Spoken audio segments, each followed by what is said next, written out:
ভাই বন্ধু, এই জিনিসটা কত যে একটা গুরুত্বপূর্ণ সম্পত্তি, এটা আমি একজন ছোট মানুষ হয়ে যদি বুঝতে পারি, একটা দেশ একটা রাষ্ট্র কেন বোঝে না। মানে দেখেন কি বলে, দুইটা সন্তানের বেশি নয়, একটা হলেই ভালো হয়। এখন আপনি চিন্তা করেন, আপনারা 10 ভাই, এলাকায় একটা কোনো ব্যাপারে গন্ডগোল বাজছে, তাহলে 10 ভাই যদি সেখানে যান, তাহলে আপনার কেমন ক্ষমতাটা বাড়বে। আবার 10 ভাইয়ের কাছে যদি 10টা লাঠি থাকে, তাহলে তো ওখানে কারো মুখ খোলা সাহস পাবে না। এটা কি জন্য বললাম, এটা আমাদের জন্য একটা শক্তি। যেই মনে করেন যে আমরা বিধর্মী রাষ্ট্রের কাছ থেকে সব উল্টা উল্টা বুদ্ধি শিখি, যে যারা কন্ট্রাসেপটিভ মেথড আবিষ্কার করেছে, যে জন্ম নিয়ন্ত্রণ পদ্ধতি, যে আমাদের এত ছেলে মেয়ের দরকার নাই, ভাই বোনের দরকার নাই, তাদের ঘরে ঘরে দেখুন কতগুলা সন্তান সম্পত্তি আছে। তাদের জন্য এটা তাদের কিন্তু একটা শক্তি, কিন্তু আমাদের জন্য কি, আমরা কখন খাবো, আমরা কিভাবে পড়ালেখা করব, মানে আমাদের এগুলা সংকটে পড়ে যাবে। পড়ালেখা, খাওয়া দাওয়া, থাকা, বাসস্থান, চিকিৎসা, এগুলা। কিন্তু রিজিকের মালিক আপনি আমি না, আমাদের কারো বাপও না। রিজিকের মালিক আল্লাহ। এগুলা নিয়ে তো চিন্তা করে লাভ নাই, আমরা কি খাবো কি পড়বো। আমরা যদি কাজ করি অবশ্যই রিজিকের ব্যবস্থা হবে। একটা সময় পৃথিবীতে মাত্র 2-1 কোটি লোক ছিল, তাদের খাদ্য খাবার সবকিছু নিয়ে খাবারের অনটন অভাব লেগেই থাকতো। বর্তমানে প্রায় 8 কোটি লোকের উপরে, 800 কোটি, অনেক লোক আছে। তারপরে তো খুব কমই এরকম ঘটনা ঘটছে যে এখন, মানে আমাদের দেশের কথা বলেন, যে আমাদের বাংলাদেশে এখন কয়জন না খেয়ে মরছে, এই জিনিসটা খুবই, বা 3 বেলা খেতে পাচ্ছে না, এরকম লোক খুবই কম আছে। তার মানে বুঝতে হবে অনেক পরিবর্তন হচ্ছে।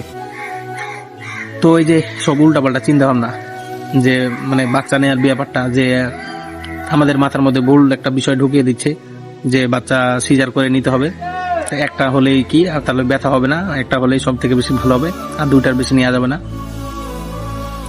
আরেকটা জিনিস দেখেন, করোনার সময় ম্যাক্সিমাম 100টার মধ্যে 98টায় নর্মাল ডেলিভারি করা হয় বাংলাদেশে। নাহলে আপনি এই রিপোর্টগুলো দেখতে পারেন।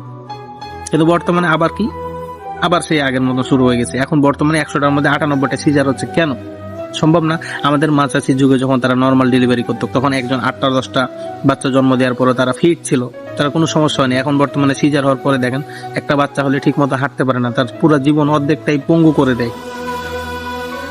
তাহলে আপনার আমার বোঝা উচিত অবশ্যই, যে আমাদের ভিতরে, মাথার ভিতরে সব যে ভুলভাল চিন্তাগুলো ঢুকিয়ে দিচ্ছে, অবশ্যই এগুলো আমাদের জন্য খারাপ, ক্ষতিকর।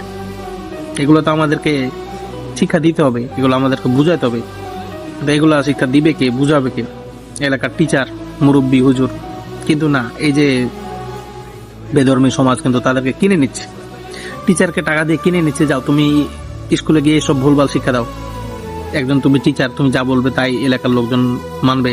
তখন টিচার গিয়ে যদি বলে যে আমরা একটা সন্তানের বেশি নয়, মানে 2টা সন্তানের বেশি নয়, একটা হলে ভালো হয়, তখন তো আমরা এলাকার অশিক্ষিত লোকজন কি বুঝবো? আমরা ভাববো যে টিচার বলছে, টিচারেরটা ঠিক, এটাই মানে, এটা যে আমাদের জন্য ক্ষতি হয়ে যাচ্ছে, এটা আমরা চিন্তা করি না। মানে কেমন আমরা লোক, আমরা আসলে কেমন জানেন?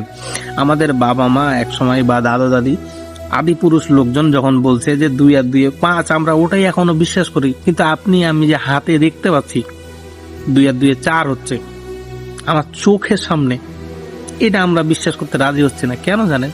কারণ ওই যে আমাদের বাপ দাদা পরম্পরায় দেখে আসছে, বলে আসছে, শুনে আসছে 2 আর 2 5, কারণ আমাকে ওইটা মানতে হবে।